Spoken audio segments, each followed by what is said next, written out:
Will sellers really agree to terms that a bank would never agree to? Stay tuned and find out.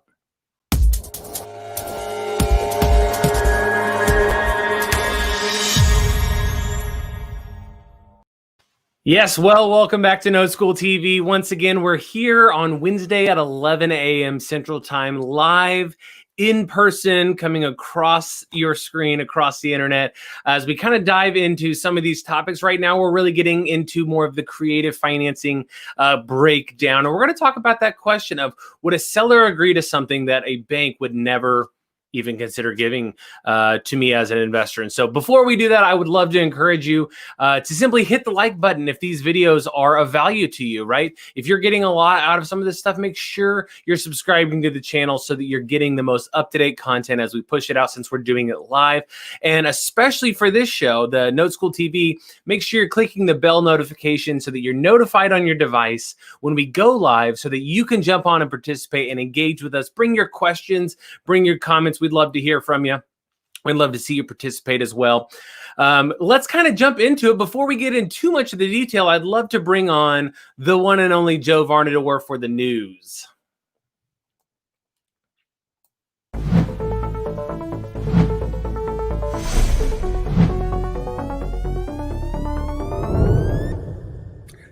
Well, good morning, Brian. How are you, my friend? I am doing well. I'm doing well. I'm glad we've got you up here. How are things going out there in Florida? Well, in Florida, they are going very well. We have had a cold snap the last few days. It's gotten down into the low 40s, right?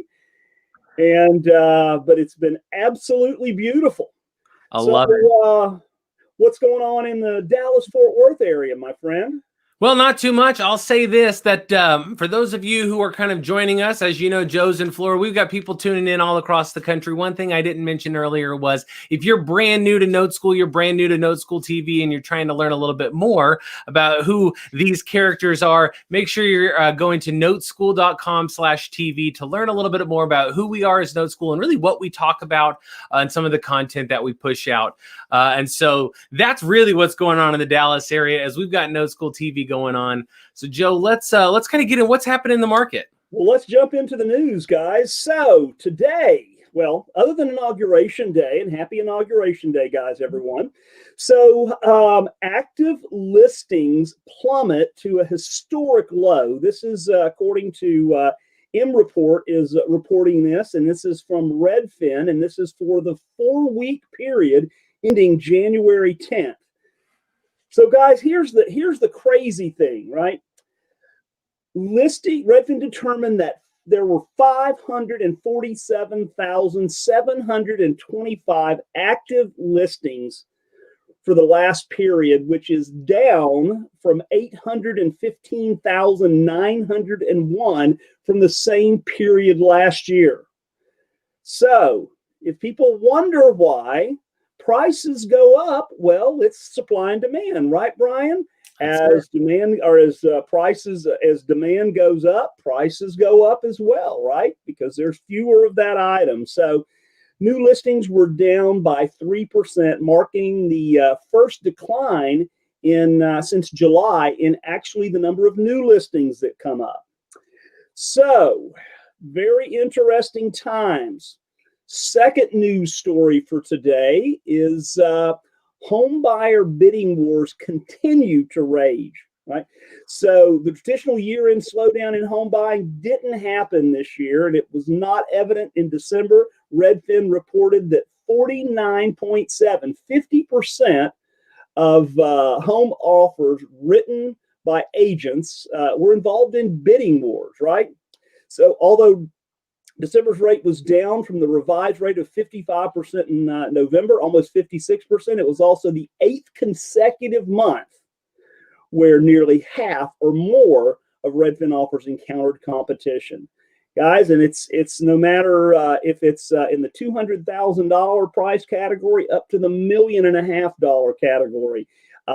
Bidding wars are out there. So we're seeing less and less inventory, and buyers still have the urge to buy. So that's the news as it was today.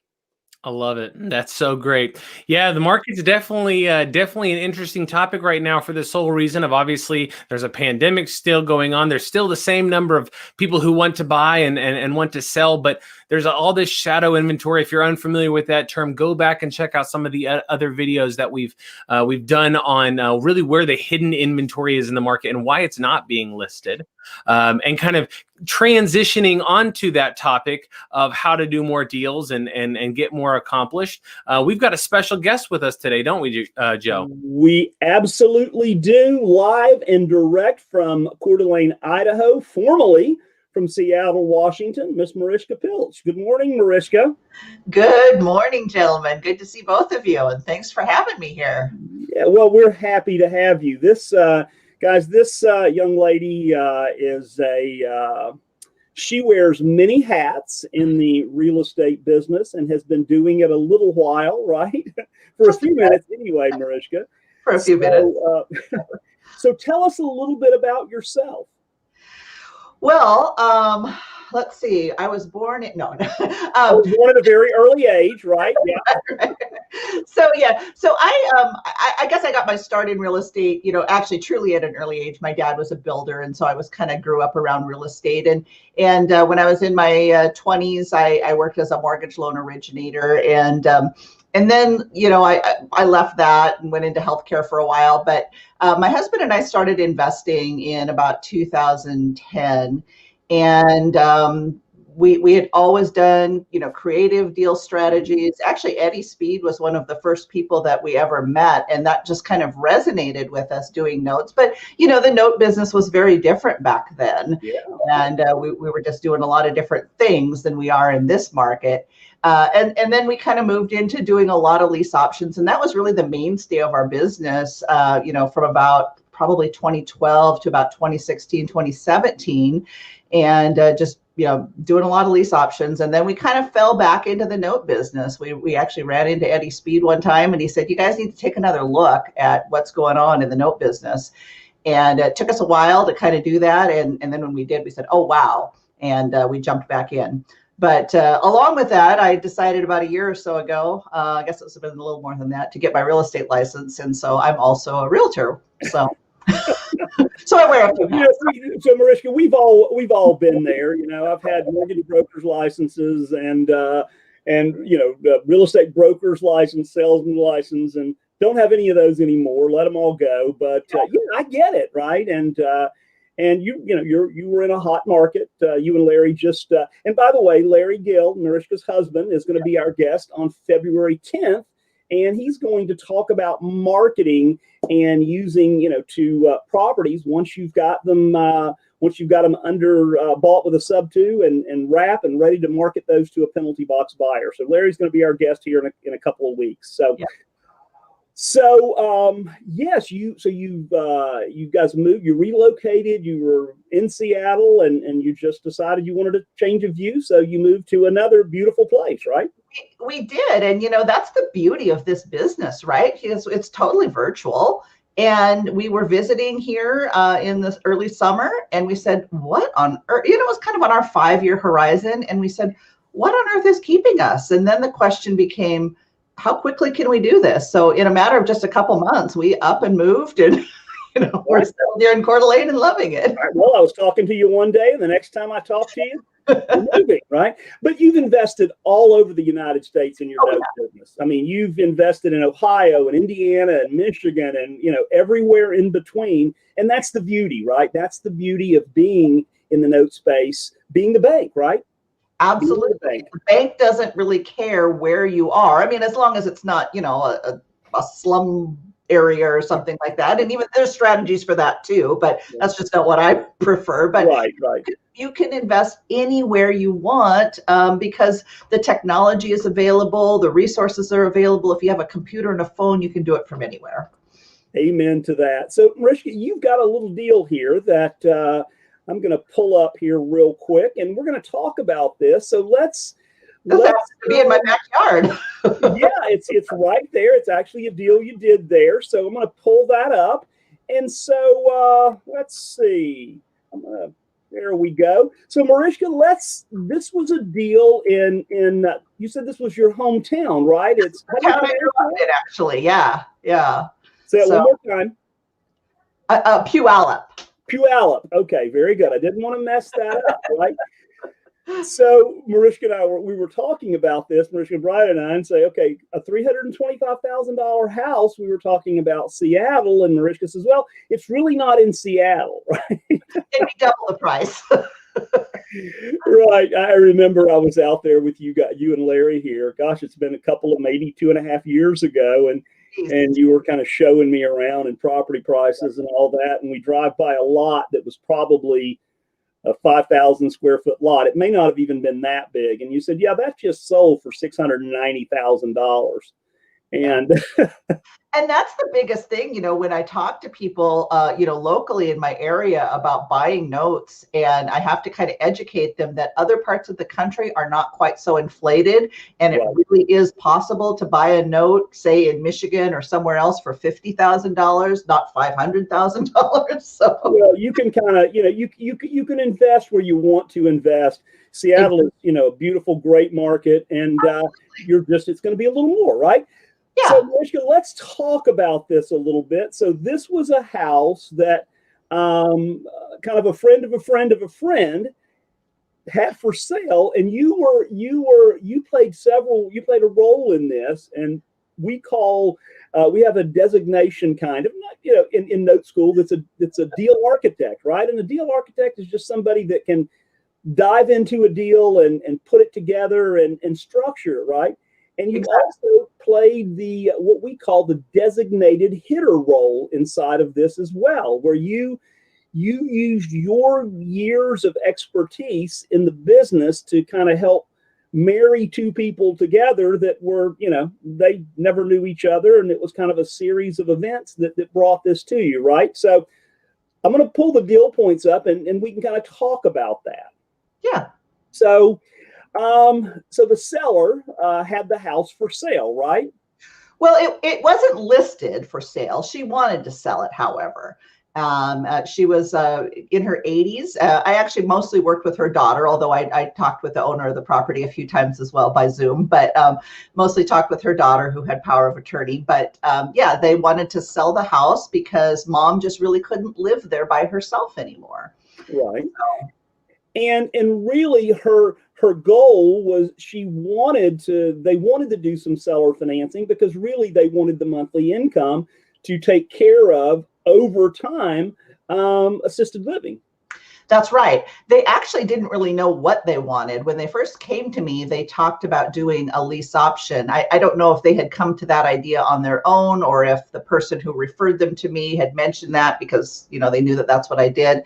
But in talking with them and finding out what their goals were, I said, you certainly could do a lease option, but, seller financing might be a better fit. And as we talked about the pros and cons of both of them and what their goals were, they said, seller financing just really makes more sense for us. And, Marishka, this brings me to a point here, and that is in the note school world, we always talk about, and by the way, guys, make sure that you get the book, the COVID edition of the Moneyball book. Scott's going to put the download on the screen there. And this is what we talk about in that book if you haven't already gotten it.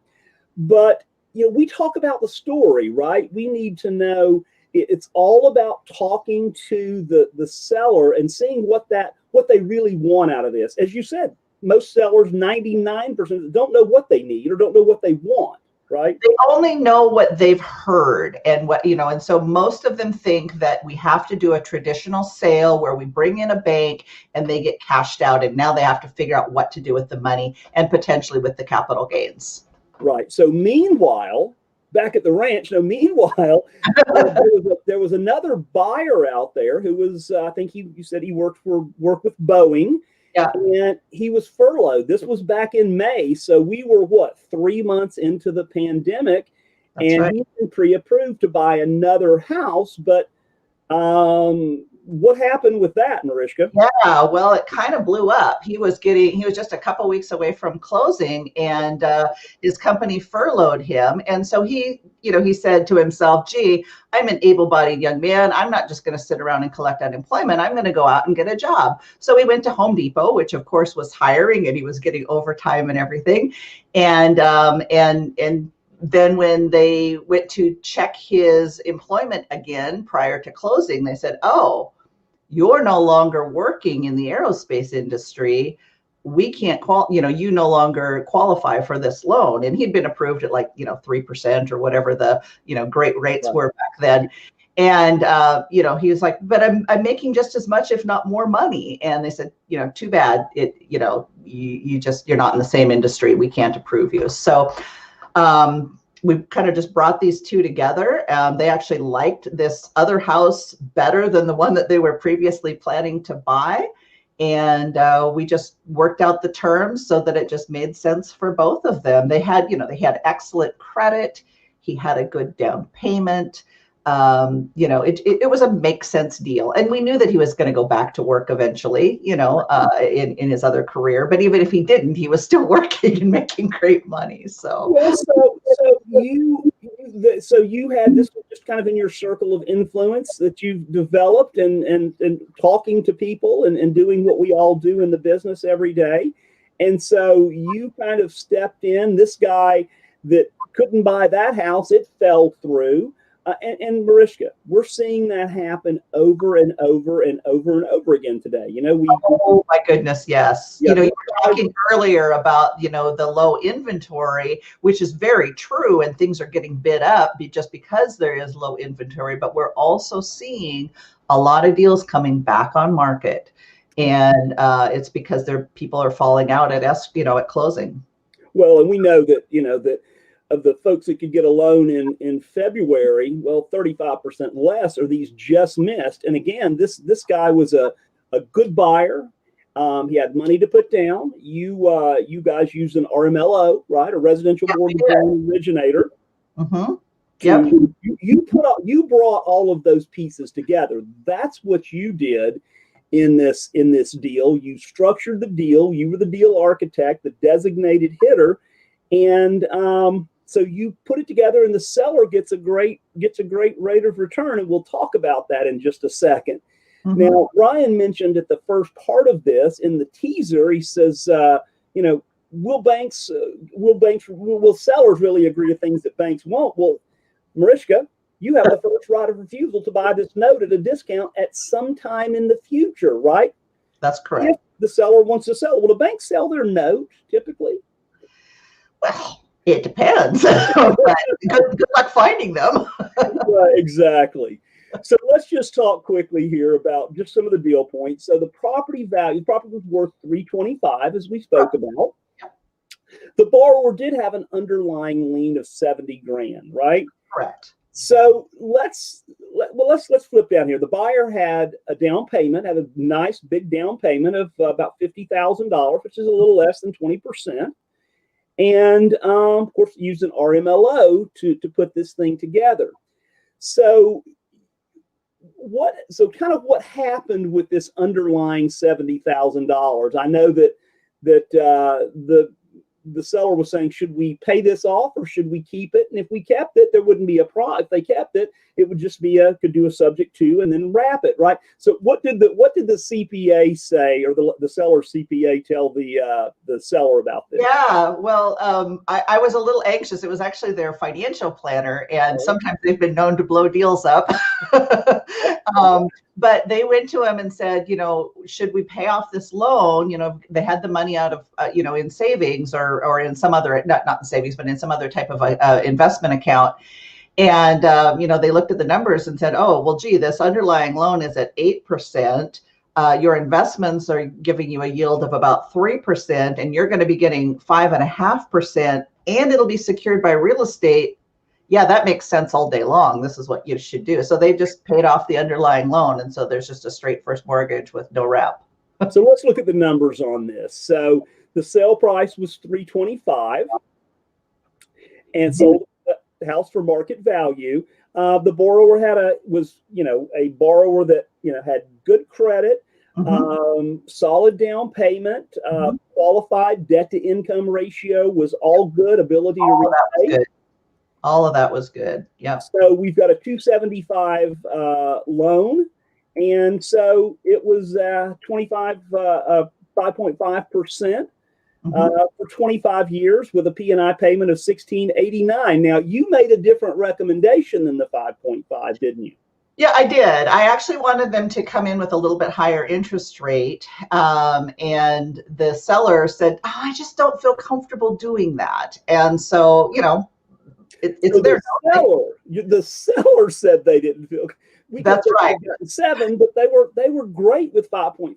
They were great with 5.5. And the key was, from the borrower standpoint, is they said, we just want to keep our all-in monthly payment to around $2,000. Right. So we just backed into the deal and said, okay, well, if we are at 5.5%, if we did 25 years, that'll give us a payment of $16.89. We add taxes and insurance, and boom, they're at like $19.98 or something like that. So. Exactly. And, we talk about this, Eddie and I and Brian talk about this all the time. We take the exit. How are we going to exit this deal? And then we back into it as to how we're going to craft this thing, right? How we're going to put it together so that it works for both parties.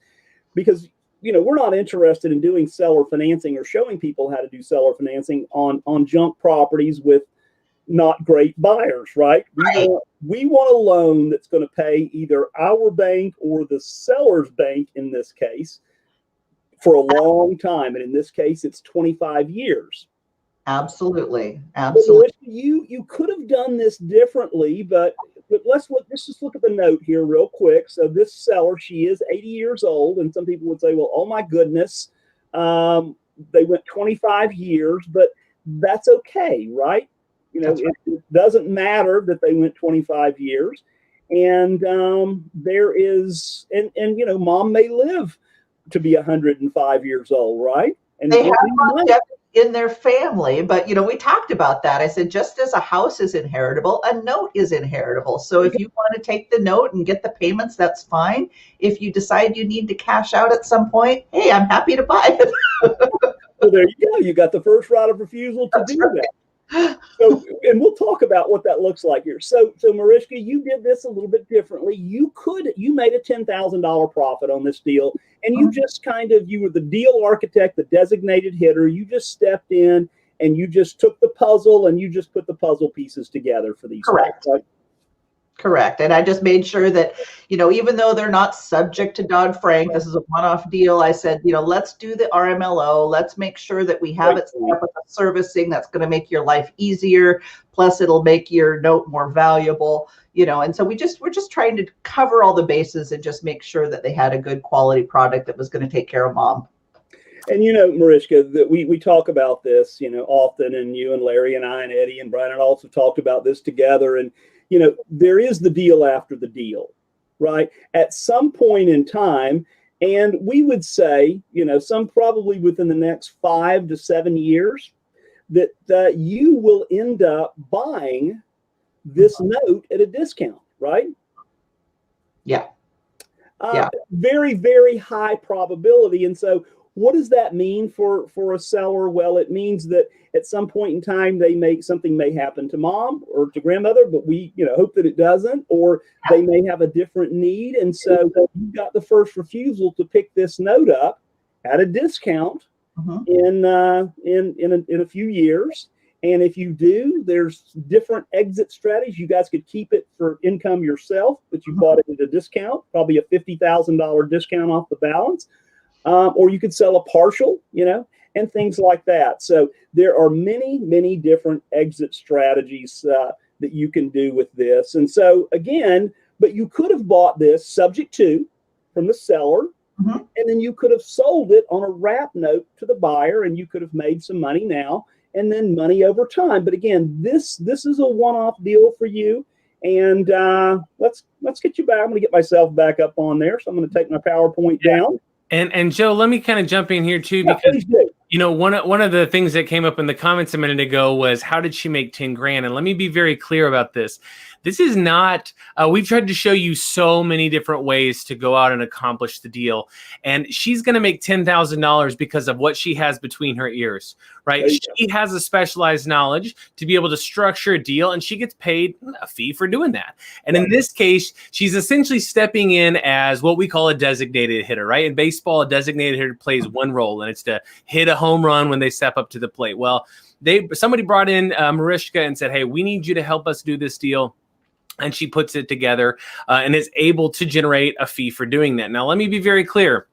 We're not saying that you can go out and just represent anybody there. You know, we're not going to sit here and tell you there's legal advice coming across the screen. Make sure you learn the right way to do this. The point is this, that as a designated hitter or by being the subject matter expert, you could be doing this with none of your own money. Marishka didn't need to use her credit or anything else to be able to go out and do this. She simply learned how to acquire the skill set and then goes out and puts it into place. And one of the biggest things is she helped someone in her community sell a house, and she help someone acquire a property when the banks were not willing to be friendly and were not willing to consider some of their income at that time. And there's a lot of people hurting right now in our communities that are in situations like that. And so it's a really cool way to see Marishka help multiple people, all because of some knowledge that she put inside of her head. So Marishka, closing thoughts here? Yeah, well, I think Brian summed it up really well. I mean, our guiding philosophy is always, whenever we're doing a deal, it has to be a win-win. We don't want anyone to be a loser in the deal. And if you acquire the knowledge and you're always trying to think, how can I make this a win for everybody? I mean, the buyers walked away feeling like they were winners. The sellers walked away feeling they were winners. I made a fee, you know, for my efforts, you know, plus, you know, there's potential future income down the road. So, I mean, that's really, if you go into it with that mindset, we can do a lot of good. And there's just so many opportunities right now with banks. Just their credit is just, you know, the rates are great right now, but the credit market is so tight. And so there's so many make sense deals out there that just aren't getting done. That's so good. Thanks Very good. so much. Marishka is one of the smartest ladies I know. And and we've known each other a little while now. So thank you so much, Marishka, for being here. It's my pleasure. Yeah. Why did I want to come out to Coeur d'Alene here? Oh, you are welcome. In the future. Take a little vacation, bring the family. That's awesome. Thanks so much. Take us home, brother. You got it. Well, thanks again, Marishka, and thank you, Joe. Note School TV, our goal is to provide as much content as we possibly can. And as our sponsors allow us to, we want to thank them. And so Note School TV is sponsored by Notes Direct and the Feeding Frenzy Friday.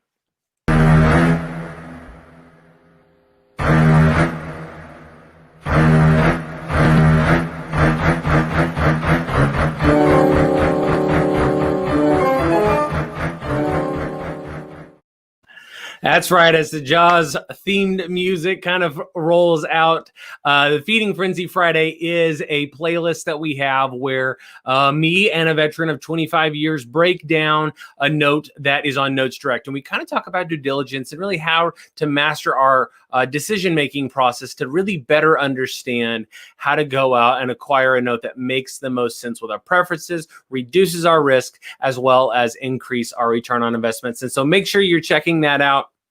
Notes Direct is a platform, obviously, where you can buy a performing or a non-performing note as easy as you would buy something on Amazon with the click of a button. The key is you got to know what you're buying. And so come check out those playlists. Again, if any of this is of value to you, we'd love for you to like the videos. It does a lot for us. It means a lot. We'd love for you to subscribe to the channel as well. That's going to help us, but it's also going to inform your other friends on your social platforms that maybe they should get involved, right? And if at any point in time you want to jump in the conversation, click that bell notification so that you can jump in and be notified when we go live, so you can get those questions out, bring them to the table. Let's get you set up there.